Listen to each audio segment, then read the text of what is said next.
Recently, Extra Credits made a video arguing that playing as Nazis or terrorists in video games normalizes them. Now, I'm not gonna address everything in the video. Instead, I'm gonna use their own videos against them. And if you wanna watch those videos, links can be found in the description below. Also, this video and the older ones were written by the same guy, James Portnow. So let's see how much his views have changed in the past 7 years, shall we? There you are, playing the PvP in your World War II shooter, and all of a sudden, you're a Nazi. You didn't ask for this. You didn't choose this. Yet there it is. And it's treated no differently than playing a British soldier. Then why did you buy the game? Or install it for that matter? No one forced you to do either. This is bad on so many levels. No one should ever have a random chance of fighting for the Nazis.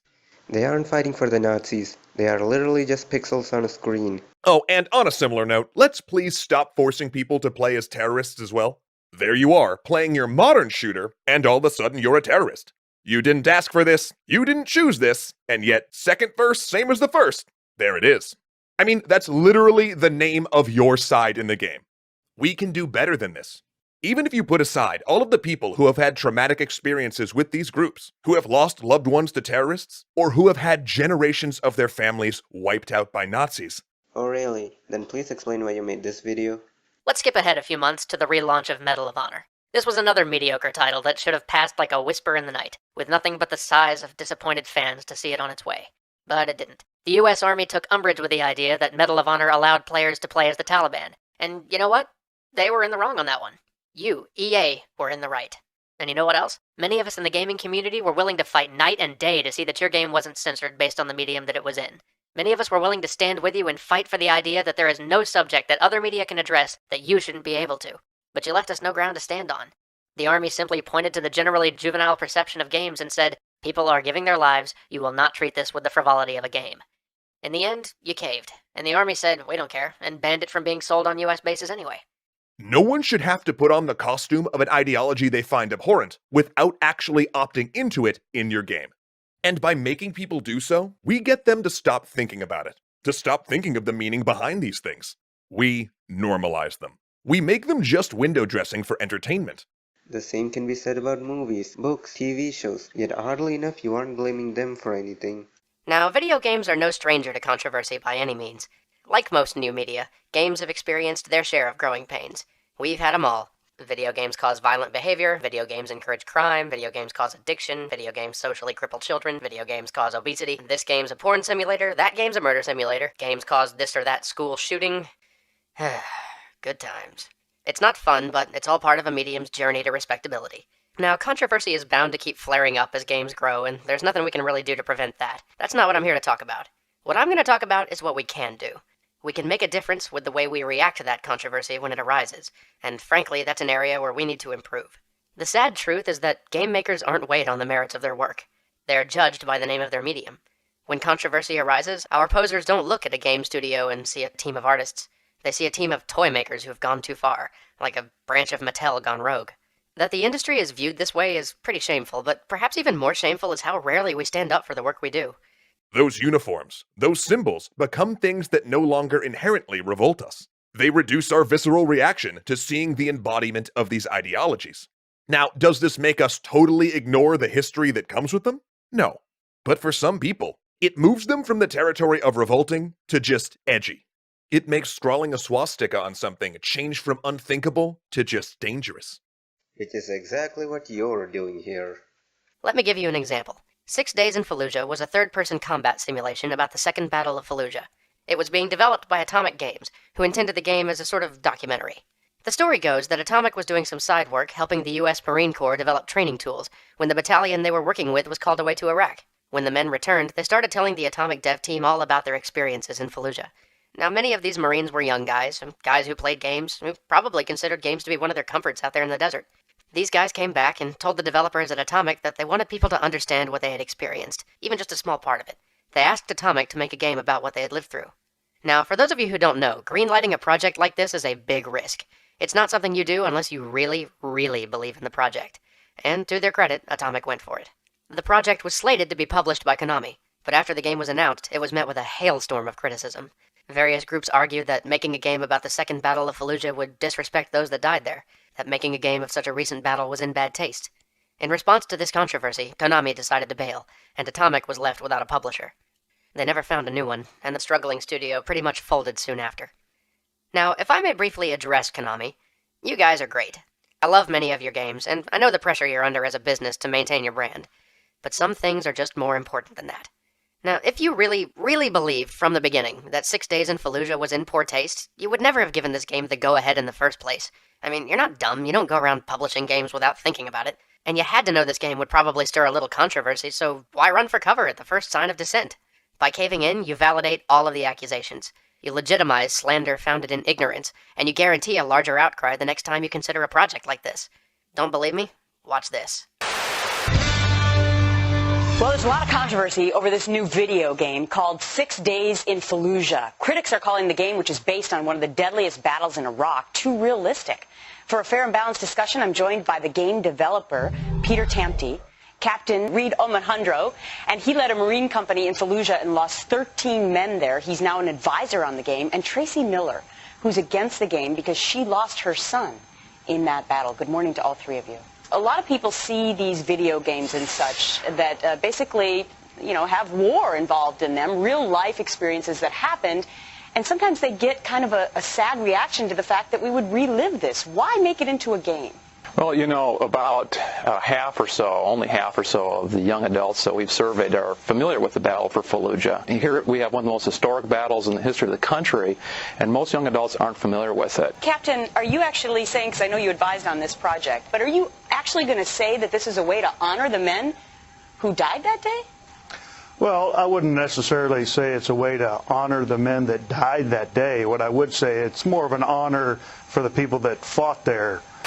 Tracy, my condolences to you. You lost your son. Very much. You lost your son in this battle. I can never put myself in your position.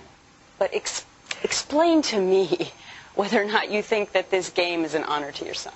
It's complicated. I think that if I were to see it and actually see my son being killed, it would be terrible. On the other hand, if this is a realistic game, I think all of us who have lost children want most for them to be remembered, and so if he's not included, then that would be bothersome also. I think I read somewhere in the notes that you've lost your funding to actually put this game out to the public. Is that true? Yeah, no, that's true. Obviously, you knew, though, that you might get some blowback on it because some people lost their children in that battle. Peter Tamte, Captain Omohundro, and Tracy Miller, I'm unfortunately out of time this morning. You see that? The instant she asks that last question, all of his credibility vanishes. To the Fox News audience, even the game industry had agreed. This game should not be made. Now, look, I'm not trying to say that the controversy over this game was stupid. 6 Days was a controversial game, and there were a lot of valid opinions on both sides. But whatever your personal feelings are about the game, you have to agree. Those soldiers returning from Fallujah deserve better than that. This isn't the only time this sort of thing has happened either. You remember Luke Bernard? No? Maybe? He's the guy who made Eternity's Child? Well, he's been working on another title called Imagination is the Only Escape, a story set in World War II about a Jewish boy, meant as an educational title to teach children about the Holocaust. But due to its dark setting and subject matter, Nintendo of America has stated that it doesn't intend to release the game here. It means you might not take iron crosses all over a website as a warning sign that you should immediately leave. And if you don't leave, you might start reading and buying into hateful ideas there. It seems like such a small and simple thing. But it's things like this that erode our safeguards against dangers we sacrifice so much to fight. By the time you've played 100 hours of being a Nazi, their voice stabs become memes and in-jokes with your friends. By the 1000th time you've respawned as a terrorist, you're either celebrating them or making fun of them. Neither of which helps the global crisis we have that takes thousands of lives every year. Making fun of terrorists is bad. Hashtag terrorists have feelings too. Also hashtag WTF. Now, where's the video on the Supreme Court case against violent video games? Ah, here it is. The great state of California is trying to argue that those of its citizens under 18 years of age lack the mental ability to make reasoned choices. Therefore, for their own good, the government must decide for them what games they can buy. I kid you not, this comes straight from their merits brief to the Supreme Court. This precious right, the First Amendment, presupposes the capacity of the individual to make a reasoned choice as to whether to consume specific speech. Minors lack such capacity. and their liberty is best protected when the government reinforces parental authority. Seriously, go look it up. That quote isn't even out of context. So what do? That's easy. Absolutely nothing, because you haven't shown us anything that's remotely an issue. Don't make them morally equivalent. Don't make there be no in-game moral difference between your Nazis and your allies, between your terrorists and your counter-terrorist squads. What does morality have to do with anything here? Frame PvP as a training exercise, or simply take one of your non-odious sides and recolor them so that it's red versus blue, rather than Axis versus allies. The blue team has landed on Normandy and has begun liberating Europe from the evil red team. Do I honestly need to explain how stupid this sounds? Now as for this, I'm going to quote Patrick Soderlund. We stand up for the cause because I think those people who don't understand it, well, you have two choices. Either accept it or don't buy the game. I'm fine with either. A good example of a game that does this is Rainbow Six Siege. All of your bomb diffusion and hostage rescue multiplayer with no normalizing terrorists. In fact, by having all of the characters as counter-terrorists training for a possible threat, it highlights how real and present of a threat that is. And how does that work in a World War II setting? And if you decide that you need to have both sides be playable, don't make them interchangeable. In PvP games, both sides have to be interchangeable in order to be balanced around shared common items, faction-specific items, and player skill. Don't have players randomly spawn in as one or the other. Players are not randomly put there. It's done to balance team sizes. Allow players to choose which side they're on. Now, of course, this has all sorts of in-game problems, such as creating shorter wait times for fascists. So you want players to choose which faction they play on, but only as long as it's the faction you agree with. Not only that, you're dehumanizing people who choose to play as Germans by calling them fascists. But you know what? Those wait times could be artificially extended if it meant players had an active choice in what teams they would represent if you're saying we need people playing Nazis in our games. So your solution is to ruin multiplayer for everyone because you can't stand the idea of people playing as Germans.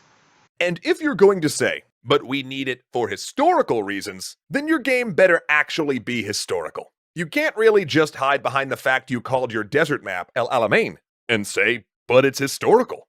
If that were the case, you need your PvP to at least represent real historical events and be a realistic take on those battles.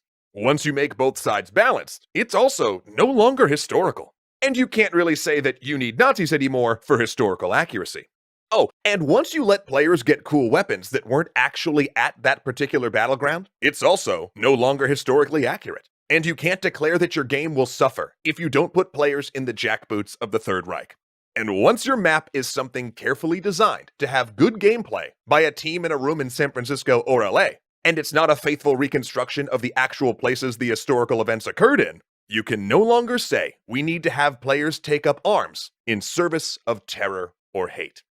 And here's their video on historical games. Many of us here at Extra Credits love history, and love historical games, so it's weird that we've never really talked about them. Well, seeing as how we have just relaunched Extra History, now seems as good a time as any. There's a lot we could go over here, but there's two large questions which surround the making and the playing of history games that come up more often than anything else. How accurate should they be, and can you actually learn history from them?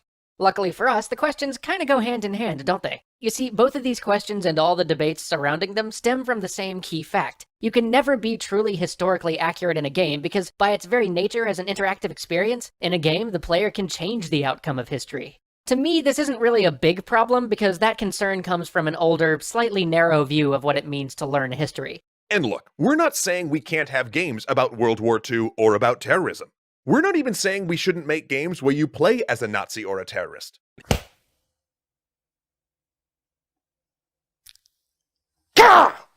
That's exactly what you've been implying this entire time. But what we are saying is that the fact that you're playing as a Nazi or a terrorist in a game has to mean something. And it can't just be a skin. It can't be something that a game randomly drops you into. And really, if we are saying anything in this episode, it's this. Games can do better. And in this particular case, it's not even that hard to do better. And it's no more costly to do better. All it requires is that we in the game industry be cognizant of the world around us and what these symbols we're drawing on mean. That we think as we're building, not just about the game we're working on, but about the world as a whole. If we can do that, we can take a big step forward for the industry. We can stop helping to normalize Nazis. Play the video. And now, most recently, that whole Medal of Honor thing. Don't get me wrong, it's not that I think calling one of the multiplayer teams Taliban was going to lend any artistic weight or significance to EA's game.